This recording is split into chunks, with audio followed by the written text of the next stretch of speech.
you. And let's take a look at this graph, and this is basically the graph of productivity in the United States and wages. This is not everyone's wages. This is 90% of the workforce. This is people who don't do supervisory jobs. Okay, so this is basically everyone who does production and services jobs, but not supervisory jobs. So it's somewhat misleading, and I want to be misleading in the sense I want to really focus on the non-supervisory jobs. And what we see is since the 1980s, there's been this stagnation in wages. The main thing is that we see a decoupling of the productivity and wages.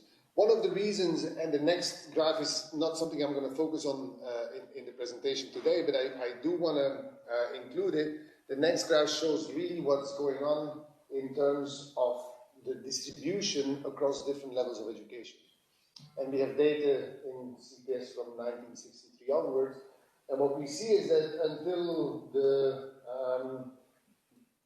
early 80s, the four categories that I'm going to focus on, which is basically above college, 4 years of college, some college, which is basically 2 years of college, and those who are high school graduates and dropouts, high school dropouts.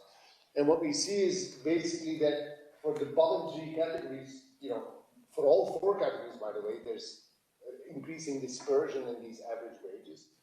But for the four bottom categories, these are really roughly corresponding to the wages that I was showing earlier. And on average, these since the 1980s have stagnated. Okay, there's also within inequality. But one important thing that I want to stress also is that the high school and the dropout wages, they have actually declined. Okay, and in a competitive world, that means that marginal product must have declined because wages are equal to marginal product. And this is going to be something that I'm going to stress throughout, that I'm going to take a step away from that and saying that wages are not equal to marginal product. Okay? And then we're going to talk about, I'm going to try and quantify, if you want, what has happened to marginal product compared to wages. And this is the above college category, which is about 10% of the people, so this is roughly everyone in managerial jobs. It coincides actually quite remarkably. Okay? And those wages, of course, have gone up substantially. So today I'm talking about these three bottom categories, which is the 90% that I was talking about earlier.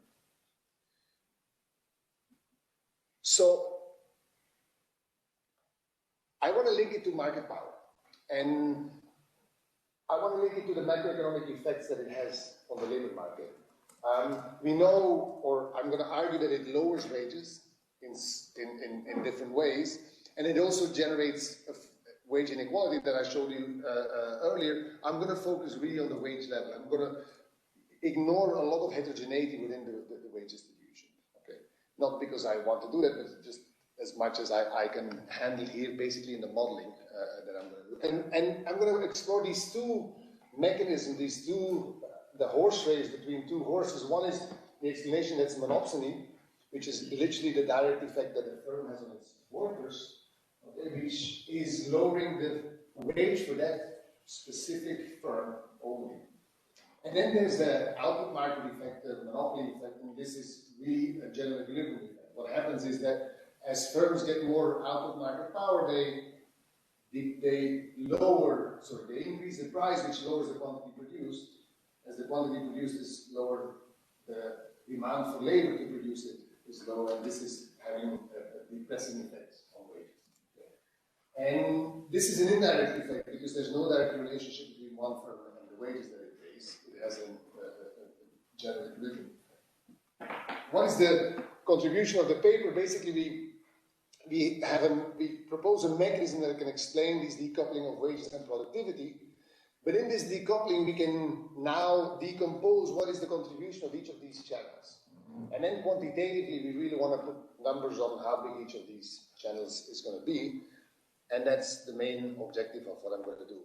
Now, what do we find, what is known about evidence of market power? We see that there's a rise of market power in the output market depending on how you measure it. Even if you simply measure HHI indices, different ways in which market power is measured. We see in the United States that there's an increase in markups. That's the first one. Second, on monopsony power, okay, the evidence is inconclusive. There's some work that finds that such as Berker, Herkenhoff, and Monge, that market power is actually, monopsony power is declining. Other work by Azar, Marinescu, and Steinman finds that it's increasing. Different methods, how to measure it. Hirschbaum, Macaluso, and Ye, as still another message, find that it's actually over time first decreasing, then increasing. There's a clear challenge to measure both output and monopsony power. And the reason is because marginal costs, in the case of markups, marginal revenue in the case of markdowns, are not directly observable. And very often using what's often used in practice, HHI measures, are not adequate, especially in a macro setting. Remember, I'm going to do this for the entire economy. That is, at least we want to model the entire economy. On the data, you will see that there's a restriction on what kind of data we have. But the idea is to cross all sectors and industries. And using HHI measures is really complicated because we don't really have good definitions of what a market is. In my meetings with several of you today, I've learned that here you might actually be able to measure this much more precisely because you have the very precise product measures. So you can measure individual product markets and you know which other firms sell the same products. And that might be actually a big step forward, which we don't have, by the way, for the census data. Okay? And to that extent, one thing I'm going to do, or that we do in this paper, is we try to back out the market structure. Now, this is going to be heavily dependent on the type of setup and the type of model that I'm going to propose, but still I'm going to back out the market structure in the sense that given the assumption on how these firms compete, I'm going to measure, if you want, how many competitors that are in the market. And I'll be much more explicit about this when I get there. So what we're really doing is we structurally estimate this strategic competition in a general equilibrium framework, and we're going to measure these markups and these markdowns, but we're also going to measure the number of competitors that are in a firm. And it's clear that this is going to be heavily dependent on the assumptions that we make about this market structure. Yeah. Why, before going to market structure, could you give us the short answer why the figure, the motivating figure you show us is not the result of pure selection?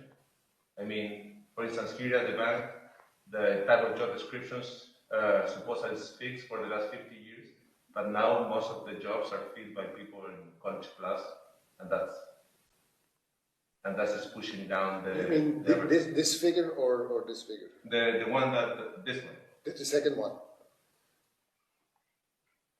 You know what I mean? Yes, because the number of people in each of these categories has changed over time. The type of people in each category. Or the type of people. Change over time. I mean, most people with more intrinsic skills 50 years ago may have, let's say, high school, some of them.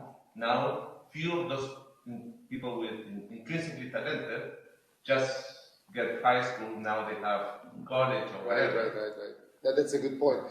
I mean, this is, we have other ongoing work where we're trying to basically go into the different skill categories determined by education. That would be kind of a big concern there, because I'm going to pool these three.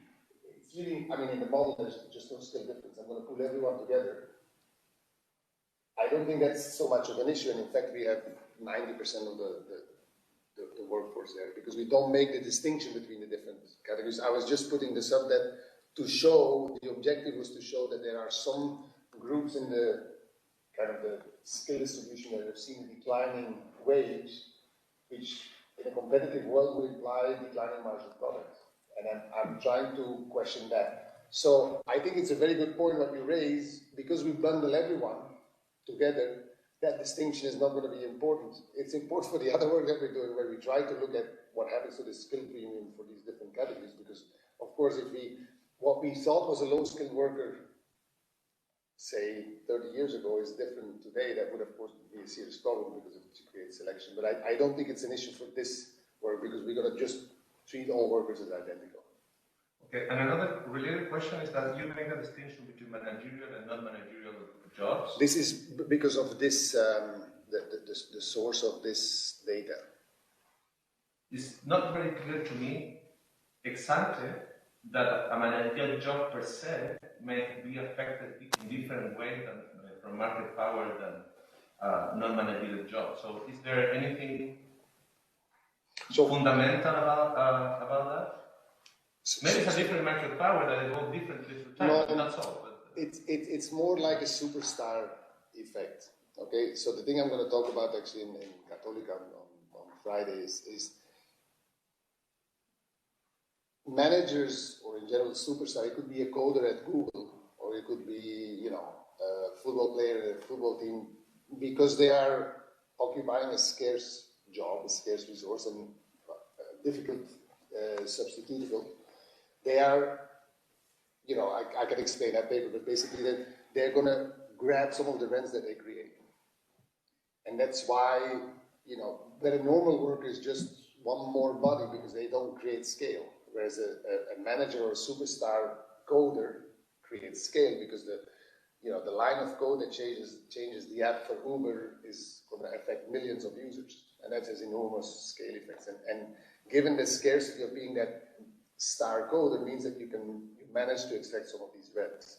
But for the normal worker, if I decide to have one more meal more, I just need to hire one more person to prepare it, and that's just it. It's just the way that is into the production function. Okay. And so here, this is not an issue for the standard production or service worker.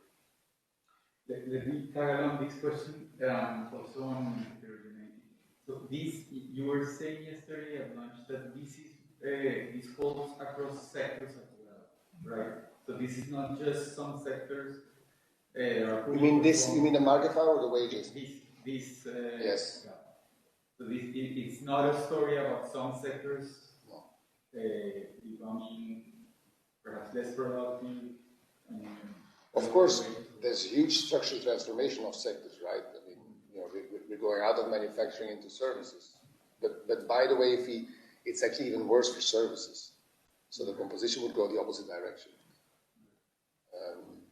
I think that's a great point because, you know, that would be the first thing that you want to look at, right? Is it coming from some selection? But in fact, services and manufacturing, the level for services is somewhat lower. That's why it would be worse, but they're both stagnating. So I think these are all, you know, excellent points, and I don't want to claim that we have the answer for everything, but let me show you a mechanism that allows us to explain the two forces at the same time. Okay. Before I do so, let me just give you a preview of the findings. The findings are basically that we see that markups, also the way we estimate them here, which is very different because it's much more structural setup than we do it in the case of, say, the cost minimization approach. It's going to be very, very different. We find very similar markup increases in the setting. We see that markdowns exist and are sizable, but they're stable. They don't increase, they increase marginally only. And then we'll find this wage stagnation, this decoupling of wages and productivity, and then we'll be able to do this decomposition. What we find is that the dominant force is actually the monopoly part, not the monopsony part, which has to do with the fact that markups increase more than markdown. So let me give you an idea of what the model is.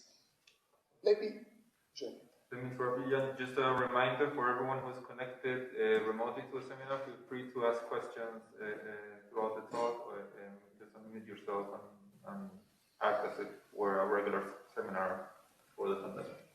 Thank you. Yes, please do ask questions. I think it's much more helpful also for me to explain if you have doubts about what I'm doing. So the setup of the model is, think of Atkinson-Bernstein if you're familiar with it, which is a large economy with many small markets. And the small markets mean literally where there's strategic interaction between firms. And small means literally small. It's only a few firms. It could be 4, 5, 6, very small number of firms. And when I say each market, think of this as, say, something like soft drinks, and you have Coke and Pepsi, and then you have furniture, and you have my IKEA and a local furniture store, something like that. Okay. And then what happens is that in each of these markets, the way we're going to model it, and this is now for a modeling reason, we're going to make a distinction between firms and establishments. Okay, so the number of establishments in a market is going to be constant, but what we're going to change is the number of firms. And of course, the fewer firms you have with a given establishment owned by these multiple firms, that means the more market power these firms have. So one other way to think about this is that these are multi-product firms. It's for a modeling reason, and I'll come back to why we model it this way. We could also just have changed, have one establishment firms and change the number of firms that way. Now we have the demand side is the most standard possible, so it's going to be a representative household that cares about consumption and leisure, so it's going to have an upward sloping labor supply curve. The budget constraint is basically whatever you consume must consist of what you have in terms of income from labor, and also the profits get redistributed. Why is that important? Because now we can do welfare calculation. Nothing is going to seep out of this economy, so we can do welfare experiments. And all these capitals P, Y, W, L are aggregates. But these aggregates are built up from a double-nested CES structure, as in Atkins and Bernstein. And what is this? On the one hand, we have the consumption C, okay, of a good I, which is an I standing for an establishment belonging to a firm and in a market J. So that's basically, you're going to see these I and J subscripts everywhere. And these are substitutable with elasticity of substitution equal or given by eta, and that means that Coke and Pepsi are close substitutes. And then this index Cj is being aggregated to the total consumption, and that's across sectors, so from soft drinks to furniture, and that degree of substitutability is much less, so theta is going to be smaller than eta.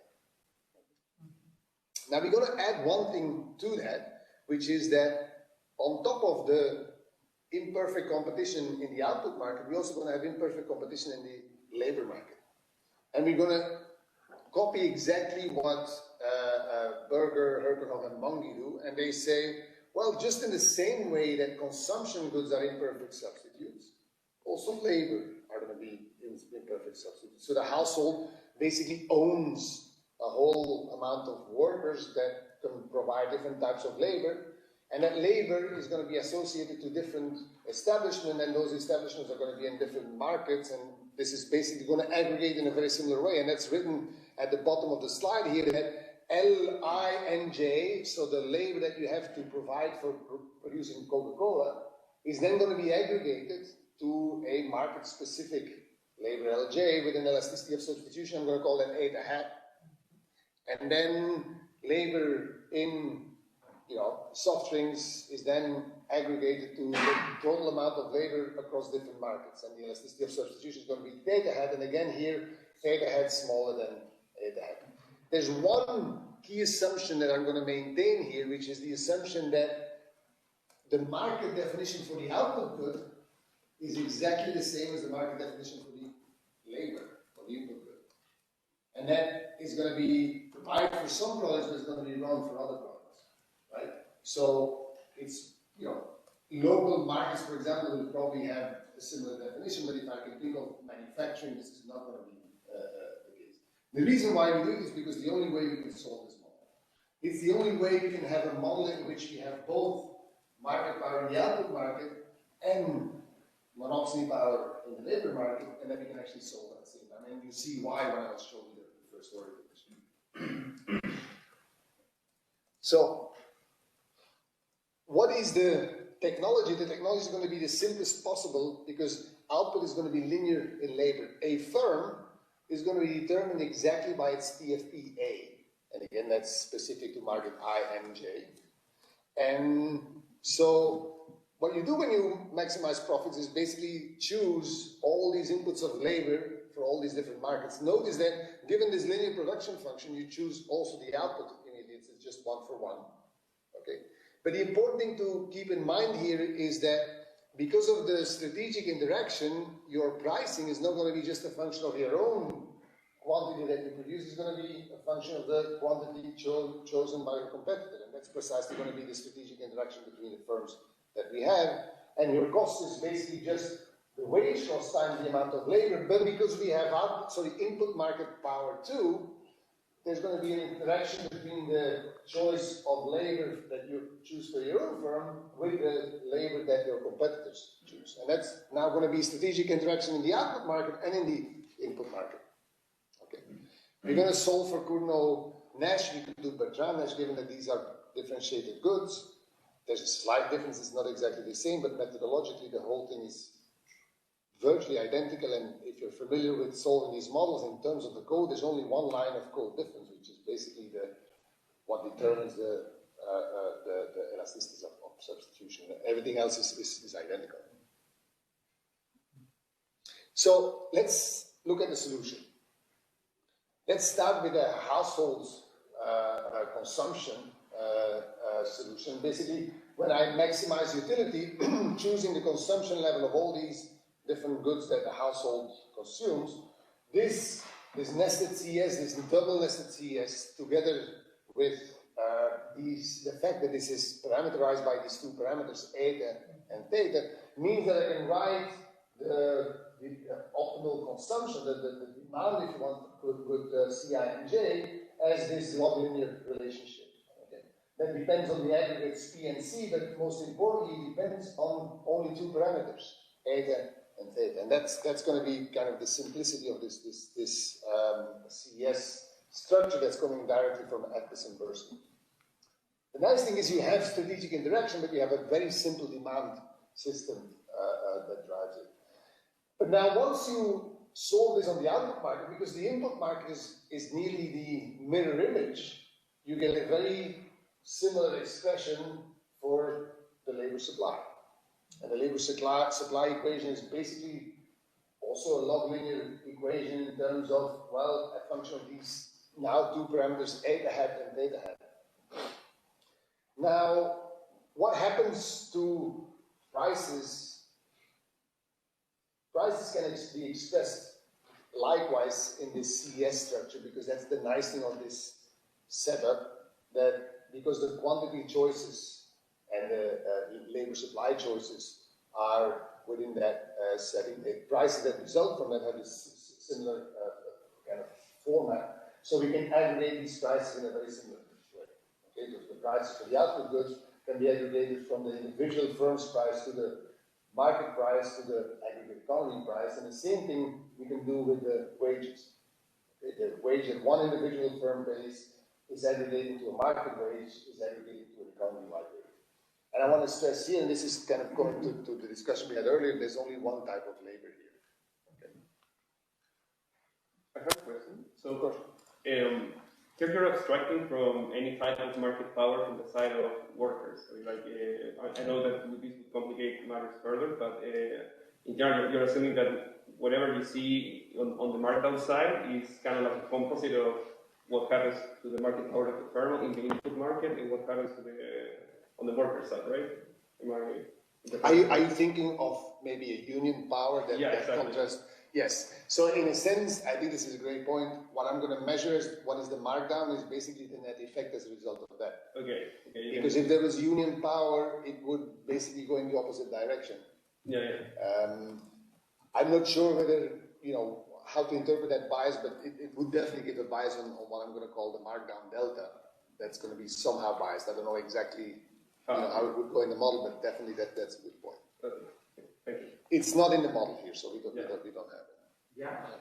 I have another question. I was thinking, like, we know that the wage dynamics are very related to the job reallocation, right? To job transitions and so on. And that is something that is not going to be accounted in this variable, right? But relating this with what you said yesterday in your presentation, so we also see a decline, a persistent decline in the entry of new businesses, which are the drivers for target employment creation, and we also see a secular decline in job reallocation, right? So we could think that maybe something is also happening in that dimension that we are not capturing here, that is also related to the market power, right? So maybe you have here like an implicit mechanism in the framework. I don't know, how do you see mean, I think that the way you describe what's going on is, I think, what is the reality. So in the work with Simon Mungy and Jan de Lukker, we actually have an entry margin.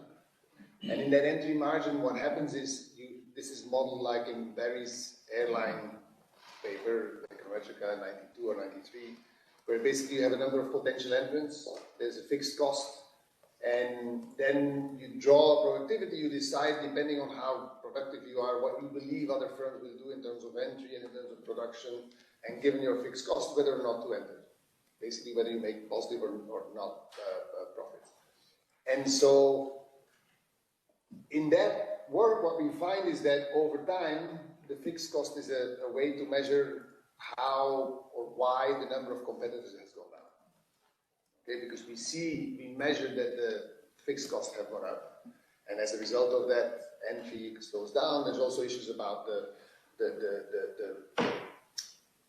volatility of the shocks to firms has increased. Okay, and so therefore there's even less entry. We're going to abstract from that, but by kind of, if you want a reduced form of that, by measuring directly the number of firms, if we had the entry, it would have said, you would have had higher fixed cost and maybe increased dispersion that would have led to this lower number of firms. I'll tell you why we do it, because of the computational solution. In the other paper, the computational solution with this entry game is actually very time consuming. Why? Because we have an algorithm where we basically have to iterate theoretically, n factorial times. We have a kind of a shortcut to speed up the time. But on top of it here, because we have the two sources of market power, input and output market power, we wouldn't be able to solve this in any reasonable time.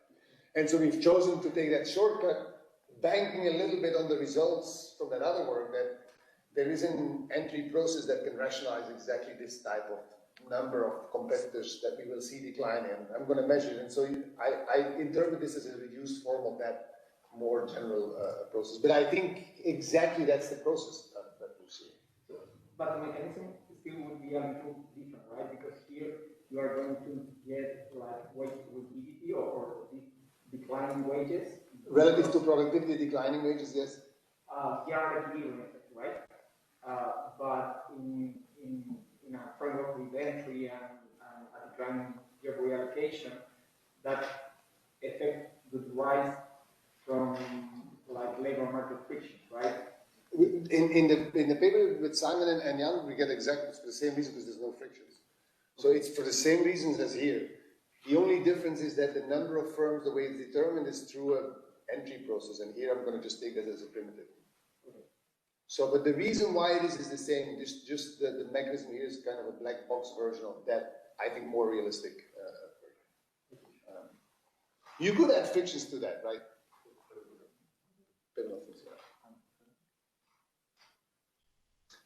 We could add frictions to it, but for some reason we haven't done that. I mean, because I think computing it with frictions, I think it would be even harder. All right, so let's take a look at the solution for the firm. What is the firm solution? The firm solution is basically gonna, maximize a very simple objective, which is the profits, basically price times quantity minus wage times the number of workers. But because there's strategic interaction, it's not just going to be the marginal profit, it's going to be the ladder index, if you want, or the ladder rule, that what you're going to have is, you're going to have this multiplication of your price with 1 plus the residual demand elasticity, or the price elasticity. Okay, that's what we see here, which we know is equal to the inverse markup, but we don't have that just in the output market, we have it also in the input market. Because in the input market now, too, you take into account that each individual firm has an upward sloping labor supply function.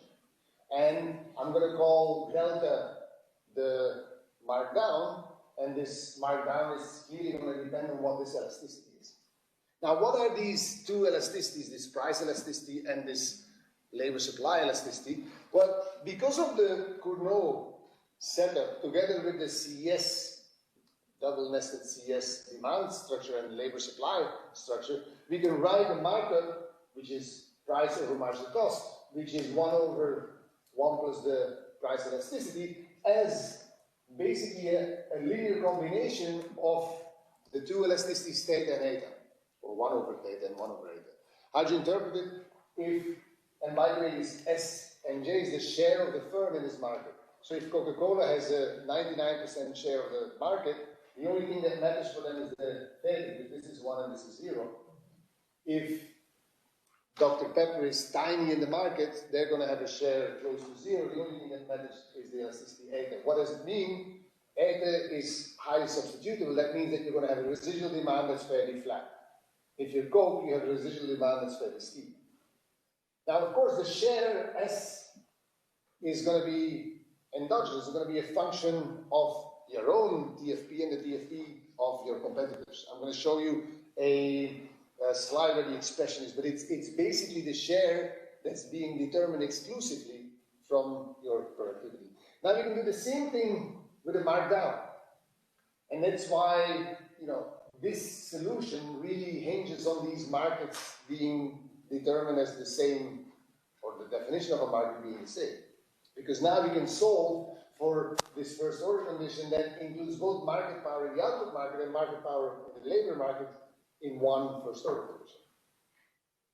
What is the markdown? It's similarly a weighted sum of the elasticities there, of course, now the theta hat and the eta hat, and the shares are now E, i.e. the share in terms of the expenditure on labor. So it's not the sales share, it's the labor expenditure share within your market. So in the case of Coke and Pepsi, if Coke spends 60% of all labor in that market and Pepsi spends 40%, then basically would give you this 60 and 40 shares. Again, it's the same logic. If I'm the only firm in the market, if I'm the dominant firm, the only thing that matters for my elasticity of substitution, or basically the slope of my labor supply function, is going to be how substitutable my good is compared to goods in other sectors. And that's going to be not very substitutable. Whereas if I'm a small player, it's going to be the substitutability between goods in my own sector, and that's going to be much more substitutable, and my labor supply is going to be much flatter. Okay, so here's that equation that I say. I don't want you to stare at it too long. It just says that we want to be able to link shares in the labor market to shares in the goods market. Okay, and this is the equation that links the two. And this is another way of saying that really, we really need to have this definition of these markets to be the same. I think this is a restriction of the model, but it's the only way that we can solve the model. Sure, go ahead. Could you go back one slide, please? Of course. If you have perfect data, what would be your empirical strategy to estimate mu and delta without relying on parametrization? I bet that, for instance, if you have some other inputs in the model, you could think about a way of estimating the epsilon, thinking about the effect of the markup on different inputs, but the monopsony part will only show up in labor. I think that's what we're going to do. And I don't have perfect data, but let me, why don't I show you what I do, and then think about, okay, if I have better data, how could we improve on this estimate? Okay. Because I think that what I'm going to show you, if I have understood your question, is exactly what you're saying, but maybe you have something else in mind, and then I think that let's then discuss it. It's about 2 or 3 slides. Okay. Yeah? But the method would also have monopsony power in other inputs, not just labor. No, of course. The assumption is, by the way, you've seen the model, it has only one input. Yeah, of course, yeah. So this is the model, then we have to do something to the data to make sure. So this for sure is also very important. We have to take into account intermediates and capital. Yeah. This is a labor-only model. For sure. We discussed this at some point, so maybe if you'll return later, but there's something else going on at the same time. It's all the story about skill-based technical change and substitutability or complementarity between skill, labor, and capital. And people arguing, that they're writing a wage premium and sort of stagnation of wages in the lower end of the distribution and so on. So sort of what extent also that alternative story could also be, explaining some of it. To what extent, there's a third force in this race that has to do with just technological change driving this switch that needs. Yeah, I mean, I think that's nearly the obvious question. I hinted at some other work we do where we're trying to get at the skill premium, which is exactly, we have two categories. It's a very simple way of doing it because there's much more heterogeneity in skills, but we do it with two categories, the standard skill premium. What we find is that the skill premium, at least when we estimate something very similar, is predominantly driven by technology. So, and you'll see, or what we have there is that there's a similar effect on both wages in both skill categories in terms of the level, and that the difference, the skill premium is driven because the productivity of the high skill has changed much more than the productivity of the low skill. This is a statement about the wage difference, the ratio. Both wages, high skill and low skill wages in that kind of exercise drop too. So, and this is what this wage level captures, because we had exactly the same thoughts. That's why we went back and said, let's now do this for different skills. But when we were measuring it, what we find is that the ratio difference that we see, we know that the skill premium has increased, that's driven by pure technology. In fact, it's something like 90-something%. And so it's still this pure skill-biased technological change. But both the high skill and the low skill wages see a decline in their levels relative to their productivity. Okay. So, I mean, it's exactly that, we had exactly the same impression at that point. And I expected a very different answer to that. I expected that there would be much more of interaction between market power and technology. And at least for, I mean, we could talk about the other paper, but we don't find it. This is just, giving you some limit cases. I don't want to dwell too much on it, but, some special cases. If all firms are identical, well, what is this market? It just depends on the number of firms. And now you can see why the number of firms is going to matter. Because the more firms I have, the more important this substitutability within the market becomes. Right? If I have monopoly, basically the only thing that matters is this would be Dixit Stiglitz. If I have monopoly n is equal to 1, then the only thing that matters is substitutability between other firms, and the market is constant. But for n larger than 1, any number, the market is endogenous, and it's going to, of course, depend also on the productivity. So if you're more productive than the rest of the firm, then this is actually going to be a share that's larger than 1 over n. Okay, so this is, if you want a limit case. We can do other limit cases where the number of firms goes to infinity, then basically we know that the market is, again, exogenous, completely determined by these elasticities. If you have perfect substitutability where these elasticities go to infinity, then the market must be equal to 1. Right? Because then there's really no residual market power left. And then finally, when I have monopolistic competition, I already said that, then basically the market is also constant in all cases. So one question regarding what Ambeco was asking. So you said that this happens, the decoupling in every sector, right? Is it also true that you can see the differences in decoupling? Like that there's more decoupling in the sectors that have more monopoly power? Like in that sense, like the other direction, that you should be able to see that as well. We haven't looked at it. It's a great question, so I don't know. The only thing I would say, based on what I know, at least from the US publicly traded firm data, that's not the census data, is what we find in that data is that the amount of market power is really, there's much more heterogeneity. It's mainly within sector than between sector. So if you do a shift share decomposition, it's nearly all within sector, not between. And my first kind of guess to answer your question would then be it's all going to come from within sector, not from between sector, based on that information, but I haven't done what you're asking. All right, so let me go to the quantitative exercise. So we use the LBB. We're going to just look at the tradable sector. That's also what we wanted to stay as close as possible to Berger, Herkenhoff, and Mangi. And so what do we see in the data? And I think this is maybe coming back to your earlier question. What do we see in the data? We have basically employment by establishment. We have the average wage by establishment. Of course, we see the wage bill, but since we have employment, we know what the average wage is. And this is where we use heavily the fact that firms are identical. One of the reasons why it took us a bit of time to go to the skill premium is we have to merge with the LEHD.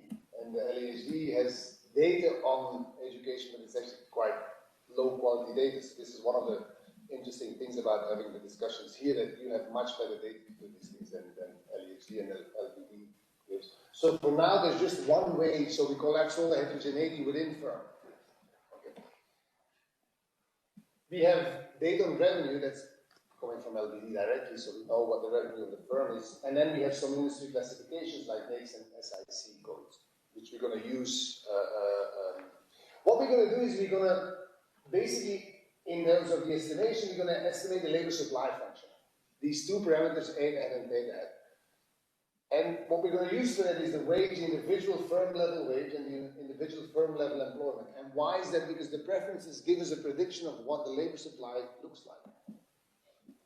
Now, given these preferences in that market structure, we're going to use the distribution of employment, or in fact, individual firm level employment, to back out TFP. So, what does a firm do in our model? They see their TFP, they see the TFP of their competitors, they decide how much to produce, that is, how much to hire, because that's basically one for one.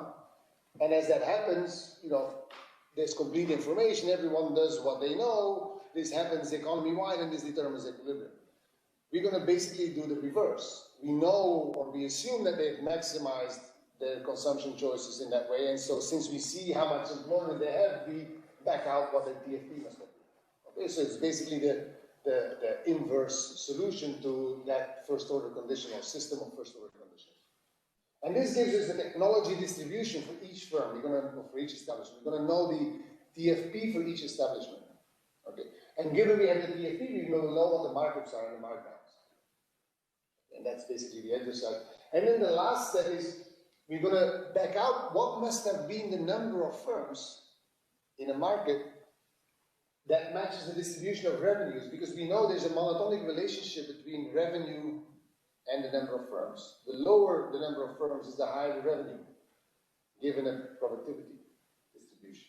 And so we're going to match the revenue distribution such that basically, or this is going to determine what the number of firms must have been. And when I said we're going to estimate the market structure, given the assumption that I've made on the model, estimating the market structure is basically backing out what this N is that matches the model distribution of revenue with the data distribution of revenue. So the unavailability here is more than manufacturing. Yes. Yes. You know what? We could do both, tradables and non-tradables, just because we compare our results to the ones by Berger, and Monge. We wanted to use the same subset of data. I don't really know. I haven't asked Simon why they use tradables only. I think it's more. I guess it's more about, you know, interpreting the data more so than because there's not huge differences in tradables and non-tradables. So to summarize, this is exactly what I said before. You know, we're going to back out these common elasticities, data head and data head, using data on wages and employment at the firm level. So we have a distribution of a joint distribution of wages and employment. We're going to back out this firm-specific TFP, okay, which is basically I have n firms in each sector. So I have in each sector I'm going to solve for n equations in n unknowns. The n unknowns are the n TFPs. I do this, of course, not just for one sector. I do this for the thousands of sectors that we have. So we're going to solve for this system of equations for some guesses about aggregates. And this is basically the loop that we're solving for. I have guesses for prices, I have guesses for aggregate wages, and I have guesses for aggregate output. And given these guesses, I know what the labor supply and the labor demand are. And I have now a system of first-order conditions for, you know, it's one first-order condition for one each firm, and I have that in each market for each of these n firms in each market. We solve that simultaneously. We calculate the aggregates that come from the solution, we compare to the initial guesses. We update the initial guesses until we compare. And then finally, we match this distribution of revenues in the data and the model to back out what the number of firms are in the sector. So here's the estimation of these labor supply elasticities. Remember, from the demand system and the labor supply system, we have a log linear relationship between wages and employment for each firm. So this is all in small caps, these are logs. The important thing here is that this is the linear part, okay? So basically, at the individual firm level, my employment is increasing at a rate 1/8 in the model, okay? And this is LJ, which is the employment aggregate within your industry. And that depends also on A/hat and beta-hat. And that's basically a market-specific constant. And then I have an economy-wide constant. How do we estimate this? We estimate this by, basically, let me kind of give you a graphical interpretation. We have different markets, a red and a blue market. Since we have many markets, we're going to estimate only one parameter, A/hat. So basically, we're going to choose the A/hat that gives us the best fit, and it's literally a linear relationship, the best fit between all these kind of log wage combinations. That gives us the A/hat, that's the first step. The second step is, given the A/hat, we estimate the intercept by comparing across industries. So we're heavily exploiting the fact that each of these markets, okay, are basically kind of separate from each other because there's no strategic interaction between these markets. The only strategic interaction is coming from the within market allocation. So this gives us both the A/hat and the beta-hat for backing out the. This is OLS, or I mean, I guess if you have like a firm-specific shifter, like labor augmenting productivity shifter, that's going to appear somewhere as a residual, right? So I guess there's a concern about. It's independent of TFP. Yeah, but you have a TFP that is. Because the TFP is coming here. This is the solution to my TFP. So this is basically my first order condition. The labor supply, okay, is independent of the TFP. Of course, I know that the firms that are more productive. Okay, I guess on the labor supply side, you can have the argument about amenities, right? Sure, and there's. And we don't have amenities here. Okay, but according to the model, you can run a OLS here, and then you recover the elasticity. Yes, and in a sense, we do have because we specify kind of an arithmetic model where the error term and the error term is the amenity. Yeah. But we don't do anything with it. So basically, we don't do it. In fact, one of the reasons why this version is not the final version is that we have an identifying assumption of these amenities being orthogonal to the size of the firm. And what we're doing now is we're using an instrument allowing for that not to be orthogonal. Because the amenities could be different for different size firms.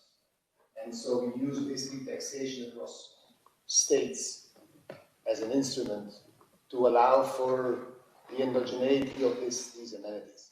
But we don't do anything with these amenities, we just use this as this econometric specification of this model. And in that sense, it's exactly the same as the Lavallon Mobstep specification.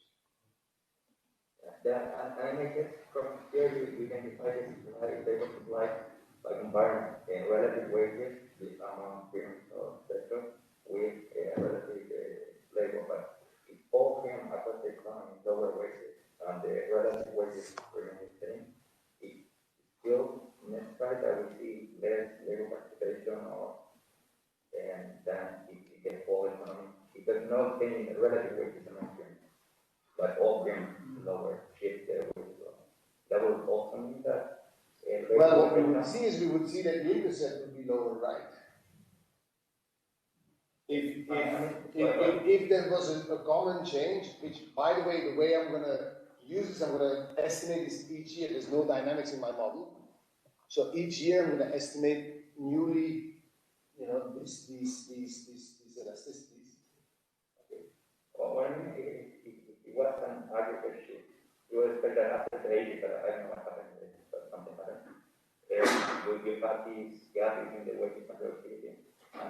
that either labor participation should have gone down or unemployment should have gone up or something like that, so that you produce less and because you offer less wages and that's the cost of monopoly. But I'm not sure if that was so on aggregate labor. The way it would turn up, if I understand what you're saying, is it would turn up in these aggregates here. Because these are economy-wide, right? And the intercept here is a function of the economy-wide kind of, say aggregate productivity drops. That means that wages in the aggregate are going to drop proportionally. That doesn't affect the differences between markets. That doesn't affect the slope.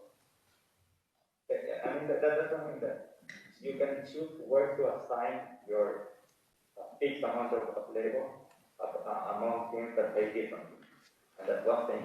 But maybe if everybody starts paying less, you still have to assign your whole time to work because you still want to work for them.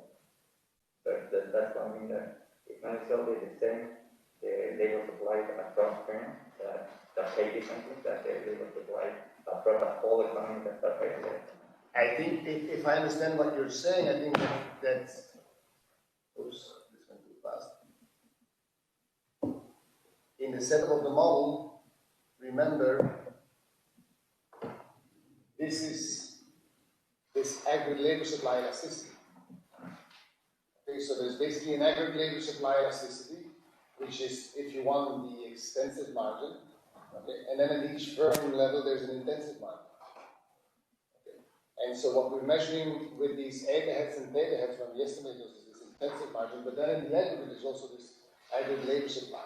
So if aggregate wages are going to drop, aggregate labor supply is also going to drop at the rate of fee. Yeah, I get that from the question, but do you also present the data? No, we're gonna calibrate fee from other work. Okay? Because basically comparing across years, the sample is not the universe of all firms, and so on that extensive margin, we don't really know whether that's coming from just the selection or from, so we can't really rely on our data for that. I think it would be very interesting to try and do that, but we just don't have the right data to do that. I think we should do it in Chile data. All right. So this is again, just to this is the first order condition. We can express this, the reason why I show this Early equation is that we can show this one first order condition as a function just of what is observable, employment, Lij, that of all your competitors, of course, in your market, but also just as a function of TFP, which is the latent variable of each firm, which is a function of the TFP of the competitors.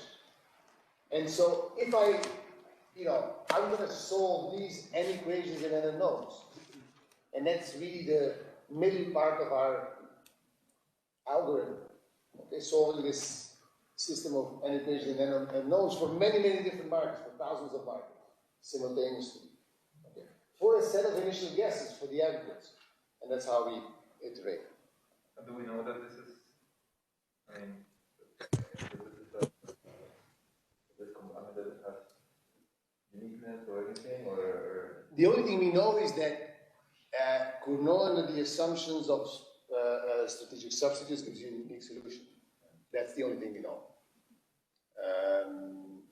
And that's basically what, we rely on. But then there's the issue, how does the distribution of TFPs enter in that? Because this is Cournot in an isolated market. So the short answer is we have some idea, but I don't have a proof whether the market economy for any distribution is going to give you uniqueness. And I don't even know, which direction it would go if it was not like that. I said we use some parameters that are kind of set outside the model because, one is this labor supply elasticity for the reasons I just mentioned, the number of establishments in the market, the elasticity data and data. This is on the demand side for the goods. You would think if you can do this on the labor supply side, why can't you do it on the goods demand side? Because on the labor supply, we have quantities and prices separately. We have wages and employment. At least in our data, we have only revenue. We don't don't have price and quantity on the demand side, so we can't estimate eta and theta in the same way. We would be able to do it if we had that data. Here are our estimates of eta and theta. Okay, basically, as expected, the eta and the theta hat are going to be different in level. In particular, the eta hat is larger than the theta hat. There is not much variation over time in terms of these elasticities. So these elasticities are fairly constant. That means that the slope of the labor supply function is the same. But of course, it's going to depend on how many firms that are in each market, where you are on that labor supply. And that's going to be where most of the variation is going to come from. Here are the TFPs that we back out. This is on the right-hand side. What I have on the right-hand side is basically the TFP distribution between 97 and 2016. And you see a nearly first-order stochastic dominance shift, but it's not exact because we have a little bit of a violation there. And the reason is because the TFP distribution is getting a higher variance over time. Now you probably will say this is a small difference. Okay? Because this is in logs, the level difference which matters for the quantity difference is enormous. Okay? I think I used to have, I don't have the level variance difference, and its magnitude is different. Okay? It's just misleading that this is expressed in logs. So what I want you to take away from this, by the way, this is the input. Okay? This is coming from this, what I see in the data is the distribution of employment. And I back TFPs out from that. I want you to take away two things. Of course, productivity over time has gone up, so we see kind of a rightward shift, and we see an increase in the variance. That's true. I have a question about the results for the beta hat and eta hat. It seems that those parameters are key for most of the results. So do you have a sense if in the literature your results are in line with They're very similar to the ones that we have in Berger, Herkenhoff, and Monkey.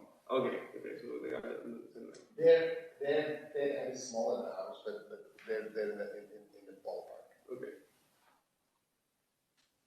May I ask you something about the distribution of the productivity are close to the one, for example, you find in using the data for manufacturing, for example, what I don't know, Haltibanger have estimated? Because they look very larger than the dispersion, no? Actually, I haven't checked, so this is a good question. We could, we definitely could also look at a subsample which is just manufacturing. I think I should click there, right? Because it's this kind of. We could do the subsample of only manufacturing. We haven't done it. That's a good suggestion. We can definitely do that. Thank you. This is the estimated number of competitors. Okay? So it's going from around, of course, the number of competitors is discrete, is an integer number, but we take the kind of a moving average here. So it's going from around 11 to around 4 over the whole period. Remember that in Cournot, I hope people always say in Cournot above 10 is perfect competition. Okay, so even though it's not perfect competition, you have strategic interaction, but you're very close to marginal cost pricing. And these are the markups that we get. Okay. The markups, they're a little bit higher in levels, although they're not so different from the ones we get in manufacturing. The markups in manufacturing are actually in levels typically higher, but the change is very similar to what we get over similar periods. They're going from, in this case, from 1.6 to 1.9 something. The markdowns are very flat. Notice that these elasticities don't change much, but they don't seem to have much of an effect on what these markdowns are. The distribution changes a little bit. If I look at this distribution of markdowns here, it looks like there's a rightward shift, but look at this scale. Again, this is nearly non-existent. In the case of the markups, the distribution does become much more kind of spread out. The variance goes up. And this is also something we have found for the CompuStat data for the US.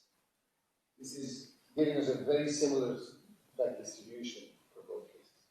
Yes, I'm not remembering well when your data starts. Does it start in 1970? No, we start in 97. 1970. Sorry, 97, 1997. Oh, okay. Because I was just thinking of there is this sharp rise in the markups is there like some sort of decoupling or like widening decoupling around this time also in the data? That would be in which data, in the productivity or? Oh yeah, in the like motivating graph you showed at the beginning. You know what? I'm going to show these graphs now in the model and against the data. Okay, right. That's so right. maybe you can look at it there. I don't seem to recall anything particular from that period, say 2000 to 2006. Right. But maybe let's look at it again. That might be it. Something that confuses me is whether this type of results have some implication on a trend on the labor wedge. The labor wedge, in principle, is between productivity and wage. I mean, about the typical measurement of the labor wedge that relates hours with production. Of course, here we don't have the intensive margin of hours. Sure, but so here, for us, the wage is productivity with wage. Yes, and that's what I'm going to show you next. But it's not in the intensive margin; it's just whatever the wage is, annual wages, if you want.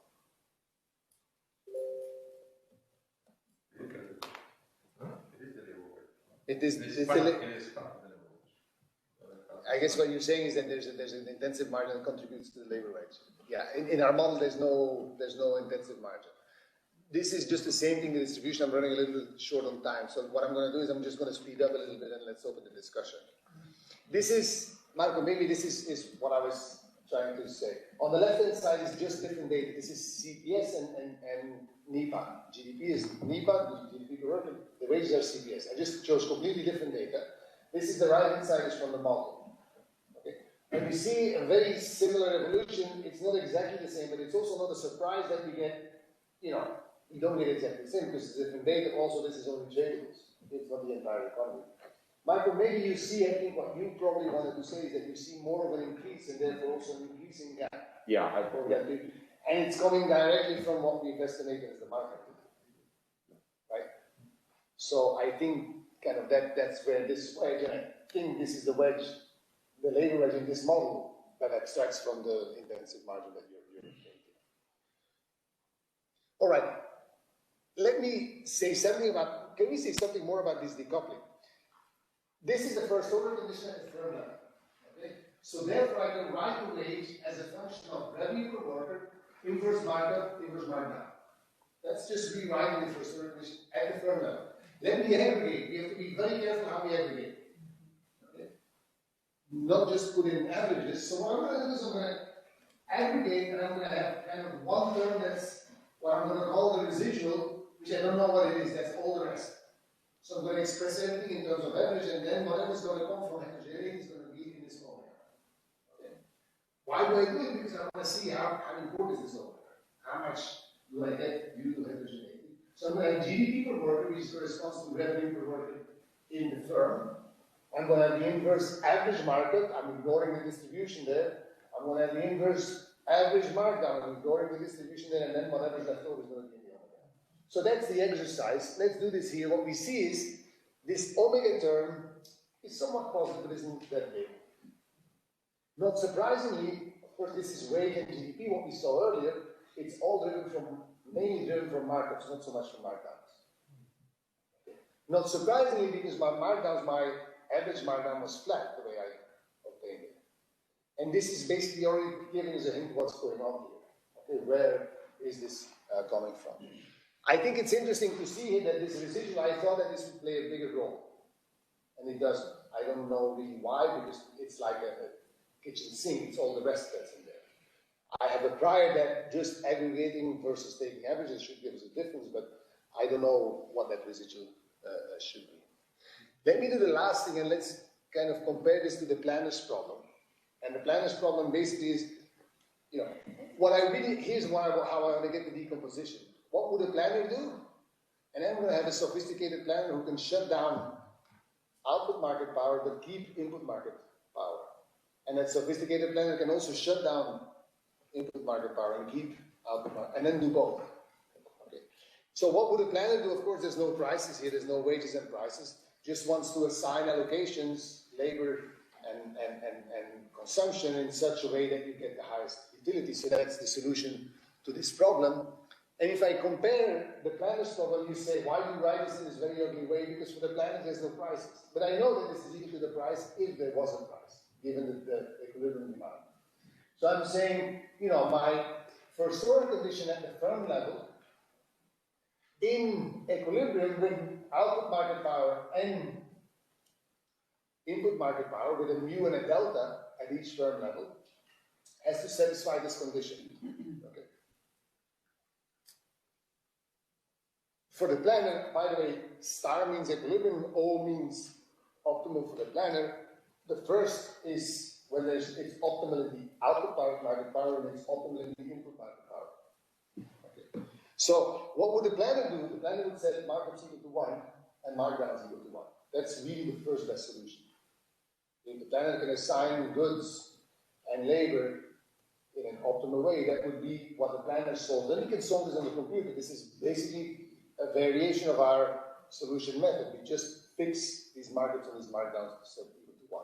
So we know that this is going to give us the solution for each firm, the employment that they choose, because we have backed out the TFP. So now we can calculate what their kind of equivalent employment would be if there was no market power in output or input market power. Let's do the next one where we say there is goods market power, so star, but no monopsony O. So it's star O, equilibrium in goods, optimal in the labor market, and we only have the inverse market. We don't have delta because delta is equal to 1. The planner sets delta equal to 1. That's the sophisticated planner. Then we can do the same thing where we have O star, no mu, but we have a delta. And then finally we have the equilibrium, which is both stars. And what is this? This is the implicit wage that you would have whether you have goods or not market power, whether you have labor or not market power. Blue is equilibrium. Yellow, or kind of line, is the planner solution, where you shut down markups and markdowns, you set them equal to 1. And then green is where you only have labor market power. And red is where you only have goods market power. And basically what we see is that what labor market power does is, of course, lowers wages. But the amount that the wages are lowered is small compared to how much wages are lowered by just having goods market power. And of course, if I have them both, then it's even lower. And that's our decomposition. This is kind of the hypothetical outcome where we say what the planner would do if there was no labor market power or no goods market power. Okay. And that decomposition is here on the right-hand side in percentages. It's kind of around 80% here, around 35% for the labor market power. You say these don't add up to 100 because they're not linear, kind of separate, linearly separable. Okay, these interact with each other. They jointly determine that as any of these decompositions, we know that they, don't add up because they're not additive to start with. The bottom line that we take away from this is that the majority is going from goods market power. And now we can go back why it is, because the markups have gone up and the markdowns haven't gone up much. And that's where this change is coming from. Okay, so the market power, output market power seems to have a bigger effect. This general equilibrium effect seems to be more dominant in affecting the wages than is the labor market power. And this is really, I'm over time to conclude. As I said, we have this joint model. Our findings are, yes, markups go up, markdowns are stable, they increase only marginally. We can have a mechanism that allows us to explain this decomposition between wages and productivity. And at the same time, we can also do that welfare exercise where we shut down one effect and we get the effect of monopoly dominating the effect of monopsony because markups have gone up so much more than markdowns. Love to discuss more. Thanks. Thanks, Jan. This has been great. We have about a bit more than 10 minutes, so feel free to ask questions if you have any, both here at the bank or remotely, wherever you are. I have a question. You already mentioned, but how important is the point that you are using could not, this idea that they are strategic substitute instead of complements? Because that's in general tend to change quite a lot of results, no? That's true. I haven't thought about the possibility when there would be strategic complements.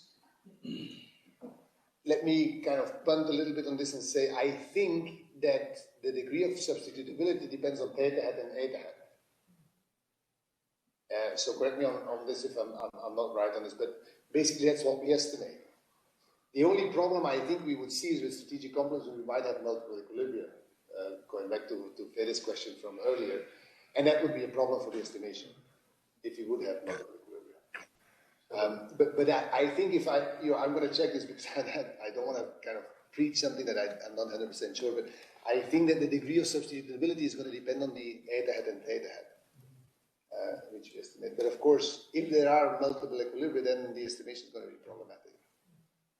So this is definitely something worth investigating more. Thank you.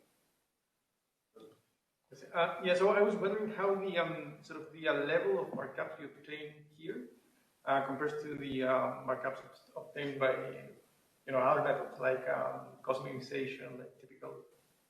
So I mean, these look a little bit higher. Yes, they do.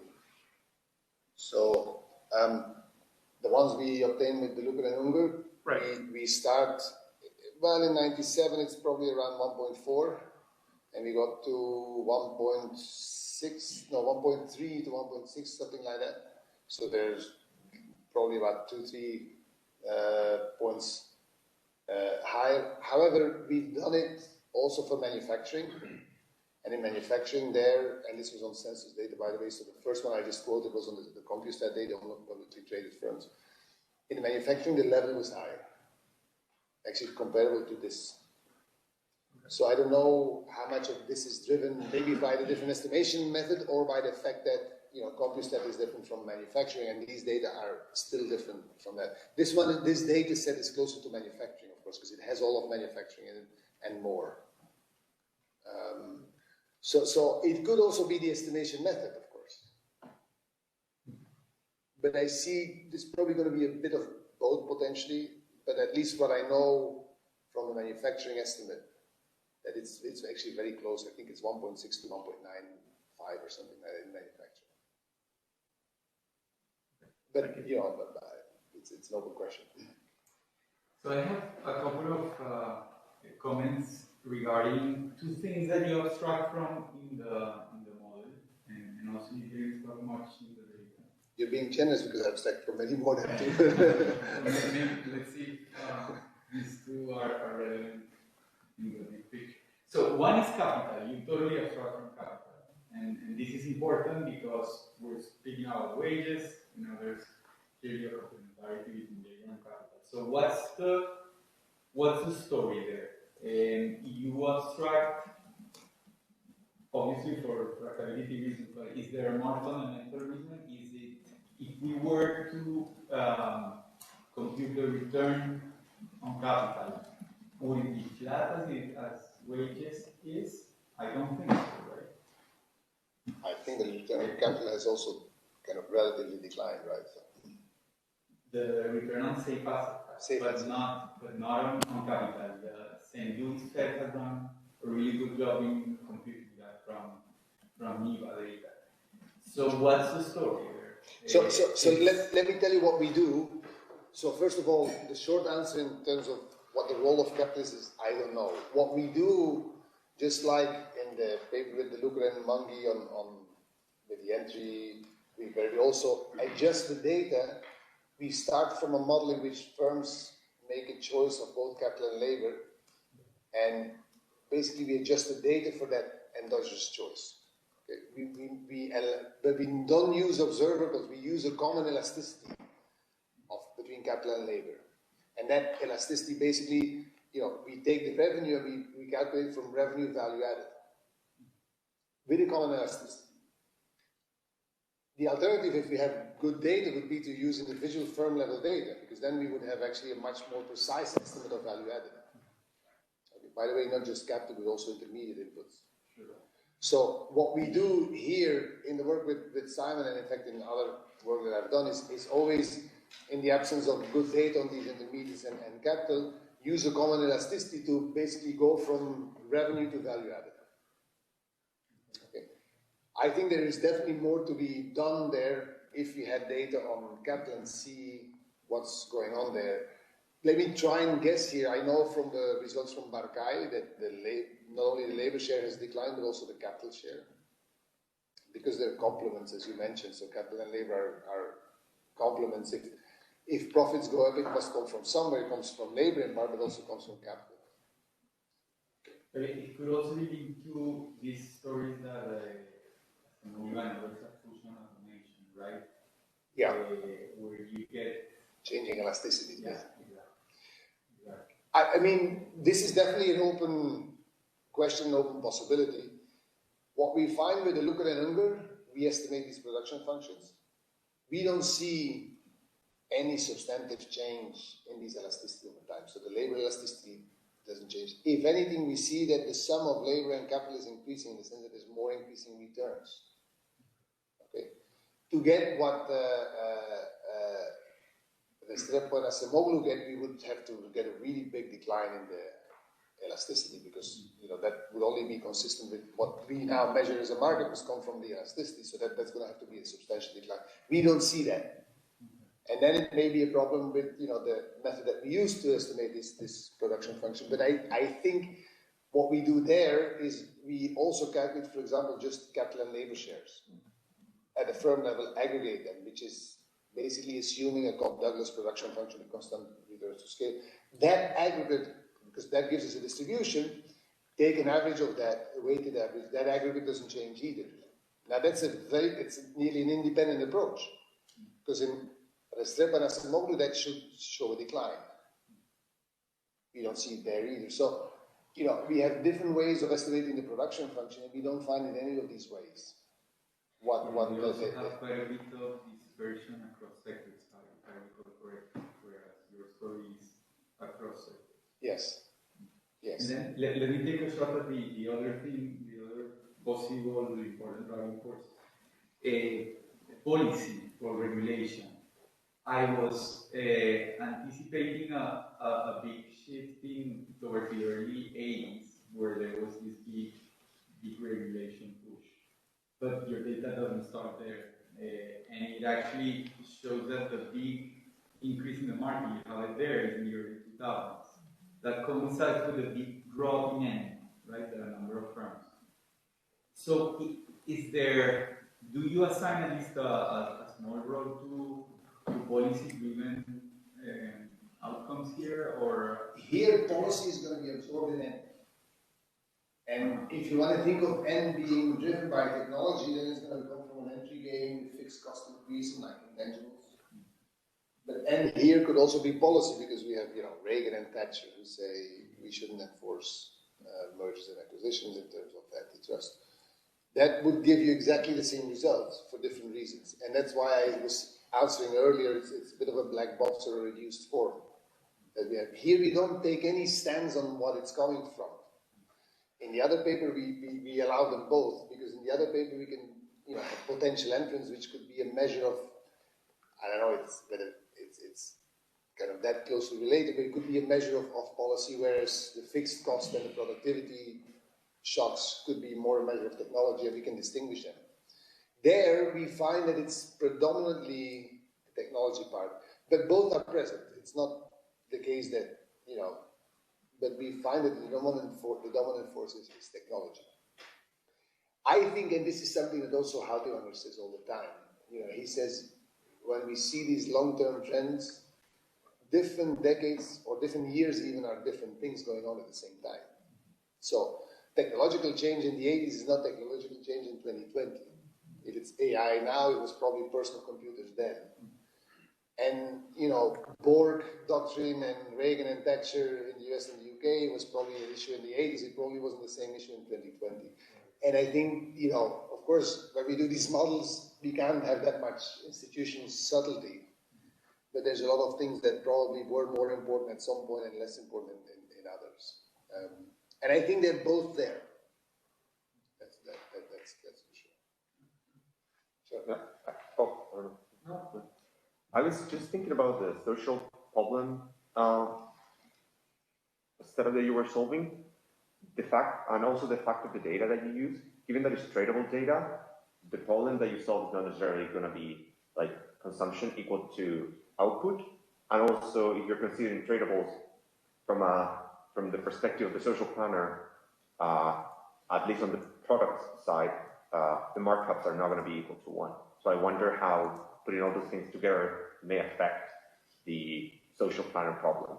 Like if you take that into consideration, I guess it could be, I don't know, if it's only domestic sales, it would be different, but I feel, yeah. No, that's a great point. I mean, we're assuming this is a closed economy, everything is consumed internally. That's a great point. I haven't thought about what kind of bias. You were saying you expect the market to be different from one because of goods leaving the economy. Is that why you think? Right, because you can exploit the differentiated goods that you sell abroad. So I don't have an answer. That could change the gap between the maybe that might argue for actually looking more at non-tradables than at tradables. Right. Because this would be much less of an issue, of course. Or using, I don't know, domestic sales only or something like that. I don't think we have that for LBD. We have that for CompuStat. I don't think in LBD we have that. The separation? I should check. I don't think we have it. No. Yeah. I'm thinking also pushing for alternative explanation. I'm thinking in this idea that people is aging in the United States, right? People is becoming older. And you could think that older people is less willing to switch jobs, thinking again this idea of explaining the decline in job reallocation. But if I understood correctly, this would be captured by the Monopsony power, right, in the model, like implicitly, like because of the discussion that we had earlier, it would be implicitly captured by the less mobility of the elasticity of substitution. Yes, that's a good point. Yeah. So basically the fact how easily can you, of course, this would require quite a bit of different modeling, but I can think of eta head and theta head, the ease with which I can switch sectors or markets. And so I guess labor mobility should capture that. And if I see declining dynamism, that would basically imply that the eta head and the theta head somehow have declined. Exactly, and you are finding... We don't find that, right? Exactly, that's hold on, but let me just come back for a second, because the dynamism is not just a fact of eta head and theta, it's also a function of n. Yeah. Okay, because the elasticity that you face, which determines the decision, is a function of eta head, theta head, and n. Yeah. And so, you know, if I take, of course, everything at face value, that would mean that it's all coming from the change in n. We could actually check that. Yeah, I was thinking maybe, I don't know, like the idea that the changing in the age of people explaining the wage stagnation, maybe because of your findings can be ruled out like an important driver of that fact, because you are finding that markups are more important. Yeah, I mean, Fede and I had a discussion about this earlier. There's the work by Nick Embohm who pushes the. There's the other work also by Henry Hyatt and Spetzer, or with what other census co-author, who use a different approach, and they find that all the demographic factors, including aging, but also other ones, they come up to just under a third of explaining the declining dynamism with these demographic factors. So we'll have to put Engbo and that paper together to see, you know, what's driving what in each of them. But it's interesting. It's a nice suggestion to look at what could potentially be captured by the elasticities here in terms of this mobility. That's a good suggestion. Thank you. May I ask you something about the here we assume that all the elasticity across the type of workers are due to the utility of the household. Yes. What's happening if there is elasticity within the production function for different type of labors? So in this case, you don't have markdown. So maybe it's a mix of the two things you're finding. So if everything is the elasticity at the firm level, across different type of workers, you will have a completely different result that if you are assuming that all the elasticity between type of workers are due to different supplies of households. I don't know if you... maybe I misunderstood the question, but we have imperfect substitutability of the inputs, right? If I go back to the setup of the model, let me start at the beginning, sorry, first looking through this. As you can see, the bottom line here says that this L is basically, you know, what we had a discussion earlier about how substituted.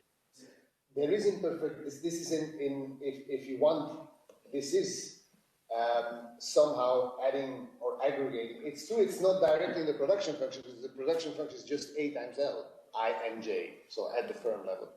But maybe if I understand it well, what you're saying is we aggregate this heterogeneity all through preferences, and you say, why don't you aggregate this through a production function?